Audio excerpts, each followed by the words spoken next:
શ્રેણીક કારાગૃહમાં રહીને પણ પોતાની વિચારધારા આગળ વધારતો હતો.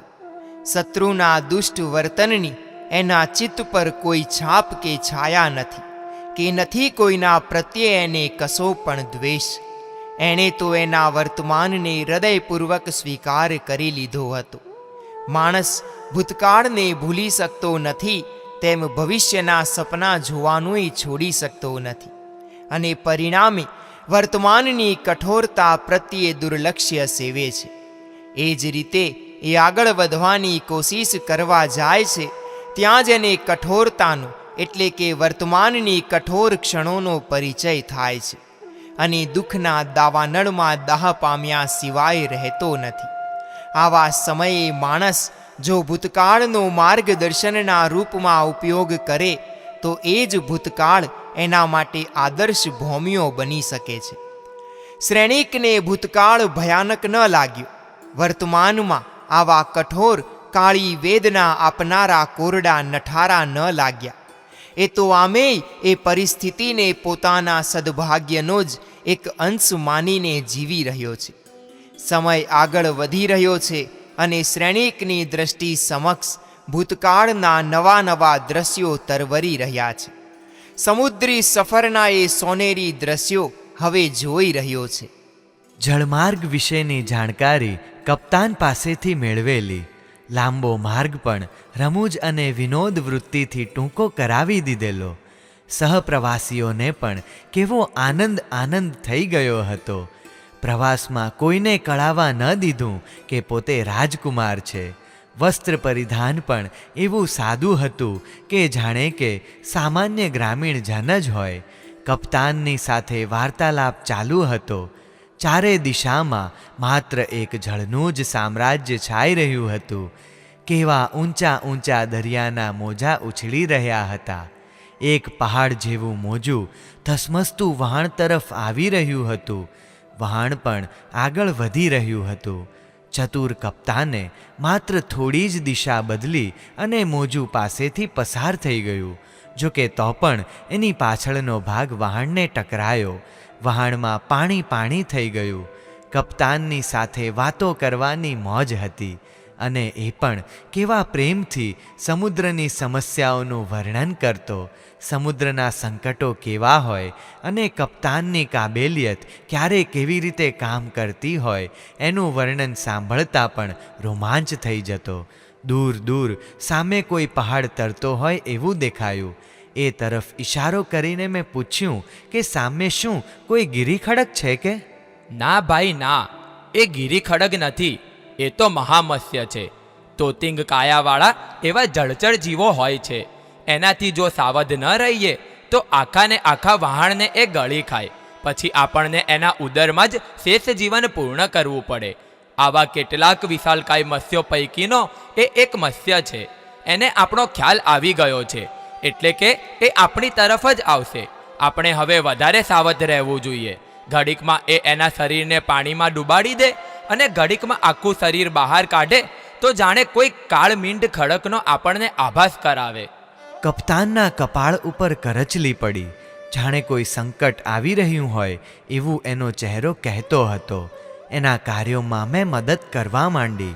સંકટ તો મને કોઈ ન દેખાયું. કપ્તાને બધાને સાવધ રહેવા હાકલ કરી. વહાણમાં રાખેલા કોઈ તૈલી પદાર્થના તોતિંગ પીપ નાવના આગળના ભાગમાં ગોઠવવામાં આવ્યા. કપ્તાનના કસાયેલા 3-4 સાથીઓ સ્ફૂર્તિથી કામે લાગી ગયા હતા. એમની મદદમાં હું પણ પહોંચી ગયો. કામ કરવામાં મને ક્યાં કોઈ શરમ હતી. મારી કાયા પણ કેવી કદાવર હતી. પીપને ઘસડીને લાવવામાં પણ એમને તકલીફ દેખાતી હતી. કપ્તાન મોટેથી બૂમો પાડી રહ્યો હતો. સામેથી આવી રહેલા મહાકાય જળચર જીવને દૂર કરવા માટે એ તૈલી પદાર્થ પાણીમાં નાખવો જરૂરી હતો. એની ગંધથી જ એ જીવ દૂર જાય એમ હતું. માણસોનું બળ ઓછું પડતું હતું. ધોતીનો કછોડો વાળીને મેં એમને કહી દીધું, તમે બધા એક તરફ થઈ જાઓ. એ પીપને હું એકલો જ લઈ જઈશ. અને જોત જોતામાં મેં પીપને કપ્તાન પાસે લાવીને મૂકી દીધું. તરત જ એનું ઉપરનું ઢાંકણ ખોલ્યું અને મોટા પિચકારી જેવા કોઈ સાધન વડે એ તૈલી પદાર્થ પેલા મત્સ્યની સામે નાખવા લાગ્યા. મત્સ્ય અમારાથી 101 ફૂટ દૂર હશે. વિકરાળ એની કાયાના પ્રમાણમાં નાની આંખો, ગુસ્સામાં ધૂંધવાયેલું એનું મુખ ખૂબ ભયાનક હતું. અમારા સૌના ચહેરા પર ભય છવાઈ રહ્યો હતો. અમારી સાથે મુસાફરો પણ ઘણા હતા. વત્સ દેશનો કોઈ રાજ પ્રતિનિધિ પણ હતો. એને ઘણે લાંબે જવાનું હતું. ગયો તો હતો દાસદાસીની ખરીદી કરવા અને એને એમાં સફળતા પણ સારી મળી હતી. એને આશા હતી કે રાજા દ્વારા આ વખતે સારા દામ મળશે. પોતાની સાથે અંગ બંગ, કલિંગ અને કામરૂ જેવી કન્યાઓને લઈને એ આવી રહ્યો હતો. એ દરેક કન્યાની કાયા કામણગારી હતી તો કંઠ કોયલ જેવો હતો. હસે તો જાણે ફૂલડા ખરે. મનમોહક એમની છટા જોઈને કોઈ પણ રસિકજન લોભાયા વગર ન રહે. પેલો પ્રતિનિધિ વહાણના તૂતક ઉપર કન્યાઓને લઈને પહોંચ્યો ત્યારે દરેક મુસાફરની નજર એમની કાયા પર ચોંટી ગઈ. પ્રતિનિધિ એ કારણે અકળાયો. પોતે જાણે એ કન્યાઓના દામ ચૂકવીને સદાને માટે લાવ્યો હોય. એના ચહેરા પરની કરકાળી એમ સૂચવતી હતી કે જાણે એ કન્યાઓની માલિકી પોતાની જ હોય. એનો વાંકો ચહેરો એની કરકાળીમાં ઉમેરો કરતો હતો. અને પેલો હીરાનો વેપારી એની સાથે લાવેલા વિવિધ પ્રકારના રત્નો હાથમાં લઈને બધાને બતાવતો હતો. આ હીરા ગોમેદ, પુખરાજ, નીલમણિ અને ચંદ્રકાંતમણિ, નાગમણિને સૂર્યકાંતમણિ, જાત જાતના અને ભાત ભાતના મણિઓનું વર્ણન એ કરતો અને એની વાતો સાંભળીને સૌ સ્તબ્ધ થઈ જતા. એ કહેતો, આ મણિઓનો દિવ્ય પ્રકાશ તમે જોયો? આવા હીરા અને મણિ તમને બીજે ક્યાંય જોવા નહીં મળે. રૂપ સુંદરીને આ હીરાનો હાર કે કંકણ બતાવો તો એ તમારા પર મરી ફીટે. એમ બોલતા પેલી કન્યાઓ સામે એણે ત્રાસી નજરે જોઈ લીધું અને એ કન્યાઓ પણ પોતાની પાસેના નાનકડા દર્પણમાં પોતાનું રૂપ જોતા જોતા વેપારીની વાત સાંભળીને હસી પડી. એ સમયે એમના સુંદર શ્વેત હીરાકણી જેવા દાંત ખુલ્લા થયા અને મેં કહ્યું, ઝવેરીભાઈ, એ ઝટ પેટીમાં પૂરેલા હીરામાં શું માલ છે? અરે જુઓ ને, આ હીરાની સેંકડો કળીઓ વેરાઈ ચાલી. એ સમયે મેં મારું નામ ગોપાલકુમાર રાખેલું. હીરાનો વેપારી ખીજાઈ ગયો. તને કોણે ડહાપણ કરવાનું કહ્યું? કન્યાઓના મુખ પર શરમનો ગુલાલ ઉડ્યો અને ગાલ પર છવાઈ ગયો. એ પણ દાંતથી ઓષ્ટ કરડવા લાગી. એ સમયે મારી રસિક વૃત્તિ વધુ ખીલી. મેં કહ્યું, ઝવેરીભાઈ, તમારા માણેક તો બતાવો, એની પરીક્ષા કરીએ. કોઈના ગોરા ગાલોની ગુલાબી સામે એ માણેકનું નૂર ઝાંખું તો નથી પડતું ને? મારી વાત સાંભળીને સૌ અટ્ટહાસ્ય કરી રહ્યા. સુંદરીઓનો બનાવટી ક્રોધ પણ સરી પડ્યો. એ પણ હસી પડી. સાગરે પણ મોજા ઉછાળીને પોતાનો હર્ષ જાહેર કર્યો. આવી ઠઠ્ઠા મજાકમાં સમય પસાર થતો હતો. દરિયાની છાતી ઉપરથી વહાણ એની તેજ ગતિથી આગળ વધતું હતું. વેપારીઓ જુદા જુદા દેશના હતા. કોઈ પોતાના દેશની અથવા પોતાના માલની વિશેષતા વર્ણવતા તો કોઈ વળી પોતાના રાજ્ય અથવા રાજવીની પ્રશંસા કરતા. સહુ મોજથી સમય પસાર કરતા હતા. મારી રમૂજ સાથેની જિજ્ઞાસા વૃત્તિના કારણે હું સહુનો પ્રીતિપાત્ર બની ગયો હતો, જેથી મારા મનનો રોષ તો ક્યારનો ઓગળી ગયો. રોષને બદલે હવે જીવનનો આનંદ પ્રસરી રહ્યો હતો. વહાણનો કપ્તાન હોશિયાર અને ચાલાક હતો, હસમુખો અને હોશીલો હતો. એનું નામ ચામુર હતું. નાનપણથી જ દરિયા સાથે દિલોજાન દોસ્તી બાંધી બેઠો હતો. અત્યાર સુધીમાં ઘણી મોટી મોટી ખેપો ખેડી ચૂક્યો હતો. દરિયો ડાહ્યો હોય કે ગાંડો, એની સાથે કામ પાર પાડવાની એની આવડત અજોડ હતી. એવામાં પેલા જળચરે અમારા સૌના શ્વાસ ઊંચા કરાવી દીધા. કપ્તાનના કપાળની નસો તંગ થઈ ગઈ. એના હાથ તીવ્ર ગતિએ કામે લાગી ગયા. એક છેડે ઊભા રહીને સુકાન સંભાળી લીધું હતું. સ્ટાફના માણસોને તૈલી પદાર્થ ભરેલા પીપ લાવવાનો આદેશ આપ્યો. મોટી મોટી પિચકારીઓમાં ભરીને એ તૈલી પદાર્થ મત્સ્ય તરફ વેગપૂર્વક છોડાતો હતો. એની ધાર મત્સ્યની એકદમ પાસે પહોંચતી હતી. બીજી પિચકારીમાં મેં પણ એ પદાર્થ ભરીને વધારે તેજથી એ તરફ ફેંકવા માંડ્યો. મત્સ્ય અકળાયો. એની ભયાનક આંખોમાં ભારોભાર ક્રૂરતા છલકાતી હતી, જાણે હમણાં જ અમારી ઉપર ચડી આવશે ને આખા વહાણનો કોળિયો કરી દેશે. પણ તૈલી પદાર્થનો માર અને એની ગંધના કારણે એણે દિશા બદલી નાખી. મેં જોયું તો કપ્તાન ચામુરના ચહેરાનો રંગ પણ હવે બદલાયો હતો. એના મુખમાંથી શબ્દો સરવા લાગ્યા. હાશ, આફત ટળી. કપ્તાનને હવે નિરાંત હતી, છતાં એ બોલ્યો, આટલા વર્ષથી દરિયા જોડે દોસ્તીનો નાતો છે, પણ ક્યારેય આવી ભયાનક હોનારત સર્જાઈ નથી. આજે તો આપણું આવી બન્યું છે. એમાંય જો આ ગોપાલકુમાર ન હોત તો કદાચ મારું એકલાનું બળ કામ પણ ન કરત. એની મદદ મને ખરેખર ઉપકારક સાબિત થઈ છે. સૌની નજર મારા તરફ સરી. મેં કહ્યું, મારી ફરજ હતી. મારે પણ હજુ જીવવાની ઈચ્છા હતી. આપણે કોઈની મદદમાં રહીએ તો કોઈ આપણને મદદ કરે, આવો મારો સિદ્ધાંત છે. આફતના સમયે અન્ય ઉપર દોષારોપણ કરવા કરતાં એ આફતમાંથી ઉગરવા માટે પ્રયત્નો કરવામાં હું માનું છું. મારી વાત સાંભળીને કેટલાકને લાગ્યું કે હું સામાન્ય ગોપાલકુમાર નથી. લોકો મારો પરિચય પૂછવા લાગ્યા, ક્યાંના છો, ક્યાં જવાના? પણ મારે પરિચય નહોતો આપવાનો, એટલે ઉડાવ જવાબ આપીને કે રમૂજ ફેલાવીને વાતને અવળે પાટે ચડાવી દેતો. મારી ચાલાકીને કોઈ ન સમજી શક્યા. વહાણ દરિયાની છાતી ઉપર સડસડાટ આગળ વધી રહ્યું હતું. એક દિવસ વળી નવી ઉપાધિ આવી. પેલી દરિયાઈ વાઘણ રાક્ષસી કાયાવાળી જળોને જોઈને વળી ચામુર સાવધ થયો. મેં પૂછ્યું, શું થયું કપ્તાન? એમણે કહ્યું, જો યુવાન, સામે કંઈક દેખાય છે. મને તો અફાટ સાગરના ઊંચા ઉછળતા જળતરંગો સિવાય કશુંય દેખાતું ન હતું. મેં કહ્યું, તમે બતાવો તો દેખાય ને. સામેથી દરિયા વાઘણ જળો આવી રહી હતી. મોટા એના ઝુંડ હતા. જો આપણા શરીરને અડે તો અડધું લોહી તો પીધે જ છૂટકો કરે. પણ ચિંતા નહીં, એનો પણ આપણી પાસે ઉપાય છે. ખલાસીઓને એની ભાષામાં સૂચના કરી કરંડિયામાં કંઈક ચૂર્ણ જેવું હતું. એમાંથી મુઠ્ઠી ભરી ભરીને એ જળોની સામે ફેંકવા લાગ્યો. હું એની બાજુમાં જ ઊભો હતો.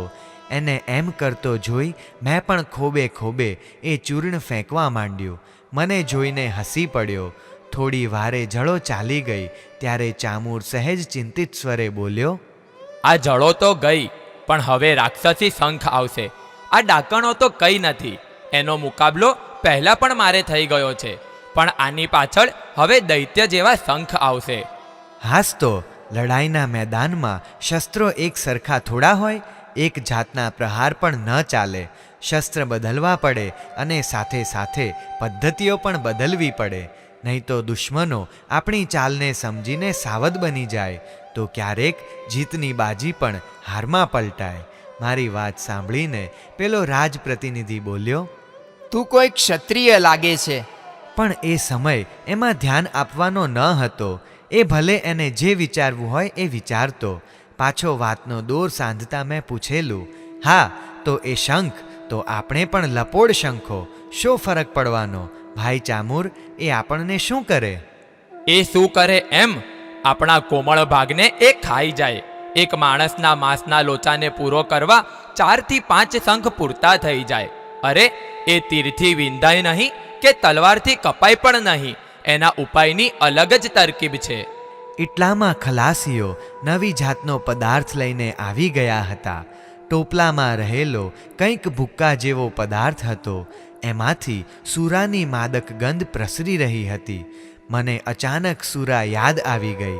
મન કઠણ કરી લીધું. અત્યારે સૂરાને યાદ નહીં કરવાની. એટલામાં તો સામે ધોળા ધોળા દૂધ જેવા શંખોથી દરિયો છવાઈ ગયો. કેવું સુંદર દ્રશ્ય! જાણે વિશાળ સરોવરમાં ખીલી ઉઠેલા શ્વેત કમળો. હું બોલી ઉઠ્યો, એ સુંદરતાની પાછળ આપણું મોત ખડું છે. તને સુંદર દેખાતા આ દ્રશ્યમાં એક એક શંખમાં માંસભક્ષી જીવો છે. ક્યારેક મહાસાગરમાં કોઈ ઠાલું માનવીહોનું વહાણ જોવા મળે ત્યારે સમજી જવું કે આ કામ સુંદર દેખાતા આવા શંખનું જ હશે. ચામુરે જાણે પોતાની અનુભવ કથા કહેતો હોય એમ કહ્યું. શૈતાન શંખ જેવા નજીક આવ્યા કે એમને દૂર ભગાડવા માટે કપ્તાન અને ખલાસીઓએ પેલો પદાર્થ પાણીમાં નાખવા માંડ્યો. માનવ માંસ માટે ઉત્સુક શંખો એના પર તૂટી પડ્યા. એટલામાં કપ્તાન ચામુરે વહાણનો વેગ વધારવા સઢ સંકેલ્યો. વહાણની દિશા આડી અવળી કરી અને જાણે વહાણનો વેગ વધ્યો. હવા અનુકૂળ હતી, ઉપાધિ ટળી ચૂકી હતી. ખલાસીઓ આનંદમાં આવી ગયા હતા. બસ હવે થોડા સમયમાં કિનારો જોવા મળશે. વહાણની અંદર રહીને આપણે સૌ અકળાઈ ગયા છીએ. હવે કાંઈક મોકળાશનો અનુભવ થશે. આમ બધા વિચાર કરી રહ્યા હતા. ત્યારે દૂર દૂરથી જળઘોડાઓ આવતા દેખાયા. જળઘોડાઓને જોઈને કપ્તાનનો સાદ ફાટી ગયો. એ બરાડી ઉઠ્યો, સાબદા રહેજો. આનંદમાં આવી ગયેલા પ્રવાસીઓ ફરી પાછા ચિંતાગ્રસ્ત બન્યા. થોડે દૂર પાણીમાં બડબડાટ થઈ રહ્યો હતો. પરપોટા ઉડીને પાછા પાણીમાં વિલીન થતા હતા. પણ આગળ વધી રહેલી પરપોટાની હારના કારણે અનુમાન થઈ શકતું હતું કે કોઈ ભયાનક પ્રાણી પાણીની પછેડી ઓઢીને આપણી તરફ આવી રહ્યું છે. એના નસકોરામાંથી નીકળતા ઉચ્છ્વાસના કારણે પેદા થતા પરપોટા જોઈને અને પાણીમાં બડબડાટનો અવાજ સાંભળીને સૌના જીવ ફરી એક વખત પડીકે બંધાયા. થોડી વારમાં જળઘોડાએ પોતાનું મોં ઊંચું કરીને ભયાનક છીકોટો માર્યો. ભયાનક અવાજની સાથે જાણે પાણીનો ફુવારો છૂટ્યો. અજગરના મુખ જેવડા બે મોટા નસકોરા, ચપટુને ચિત્રી ઉપજાવે તેવું મોં, લાલ ઘૂમ બે આંખો ને વારે ઘડીએ છીકોટાથી ઉડતો પાણીનો ફુવારો. જળઘોડો એટલે એક જાતનો પાણીનો રાજા. કાચા પોચા માણસના તો હાંજા જ ગગડાવી દે. જળઘોડો આગળ ધસી આવ્યો. ગમે તેમ કરીને એને રોકવાનો હતો. મોટા વાંસ લાવીને એના આવવાના માર્ગ વચ્ચે આડા ધરી દીધા. પોતાના માર્ગમાં વિઘ્ન જોઈને એ ગુસ્સે ભરાયો. એક છીકોટો નાખી પોતાનું રાક્ષસી જડબું ઊંચું કર્યું. બે મોટા ખીલા જેવા રાક્ષસી દાંત ચમકી રહ્યા હતા. કોઈ જીવના તાજા ભક્ષણના કણો એમાં જામેલા હતા. એ કારણે વળી એ ભયાનક લાગતા હતા. એકાદ ક્ષણ જ પસાર થઈ હશે. આડા ધરેલા વાંસના કડાકા બોલાવતો એ જળઘોડો વહાણની અત્યંત નજીક આવી ગયો. ખલાસ, હવે બચ્યા તો ભગવાનની મહેરબાની, એમ કહી કપ્તાને ઝડપથી ભાલા જેવું હથિયાર કાઢ્યું. ઈષ્ટદેવનું સ્મરણ કરીને વીજળીની ઝડપે ફેંક્યું. રાત દિવસ દરિયાઈ સફર કરનારા આ મરજીવાઓનો મરવાનો ડર નહોતો, પણ પોતાની પ્રતિષ્ઠાનો સવાલ હતો. ચામુરની એક છાપ હતી કે એના વહાણની સામે કોઈ પણ ચાંચ્યા નજર ન બગાડે. ગમે તેવી આંધી હોય તો પણ એના પેટનું પાણી ના હલે. મુસાફરો કહેતા કે ચામુરના વહાણમાં બેઠા પછી કોઈ જાતની ચિંતા ન હોય. કદાચ જો કોઈ દુર્ઘટના બની જાય તો કપ્તાનની આબરૂ તો જાય ને, એ ન જાય એના પ્રયત્નો હતા. જળઘોડો શસ્ત્રના ઘાથી થોડો પાછે હટ્યો, પણ થોડી વારમાં બમણા ઝનૂનથી આગળ ધસ્યો. એની ગતિથી પાણી ખળભળી ઉઠ્યું. કપ્તાને ફરીથી શસ્ત્રનો ઘા કર્યો. શસ્ત્રનો ઘા પણ નિષ્ફળ ગયો. ભયંકર જળઘોડો છેક નજીક આવી ગયો હતો. કપ્તાન વધુ એક વખત વાર કરવા જાય એ પહેલાં તો હું એની બાજુમાં જ ઊભેલો. લાંબી તીક્ષ્ણ શમશેર કાઢીને મેં આંખના પલકારામાં ઝનૂનપૂર્વક નજીક આવેલા જળઘોડાની ગરદનમાં વાર કર્યો. એટલું જ નહીં, મારા પોતાના શરીરના ભારથી એને આરપાર વીંધી નાખ્યો. ભયંકર અવાજ કરતો જળઘોડો પાણીમાં ગરકાવ થઈ ગયો. સાગરના જળમાં જાણે કોઈએ લાલ રંગ નાખ્યો હોય એમ પાણી રક્તવર્ણું થઈ ગયું. વહાણ સડસડાટ આગળ વધી રહ્યું હતું. આતંક સામેનો જંગ પાર પડી ગયો. ફરીને સર્વના મુખ પ્રસન્ન થઈ ગયા. હાશ, ઉપાધિ ટળી ગઈ છે. મુસાફરો બોલી રહ્યા, આજે જો ગોપાલકુમાર ન હોત તો આપણું જીવતા ઘેર પહોંચવું મુશ્કેલ હતું. ગોપાલકુમારના કારણે જ સૌનો જીવ બચ્યો છે. ગોપાલ, વીર ગોપાલ. માણસના મોંમાંથી જાણે મધ ટપકતું હોય એવા શબ્દો આવ્યા. પેલી પાંચેય સુંદરીઓમાં સૌથી સુંદર કન્યા પોતાની મીઠાશ વેરી રહી હતી.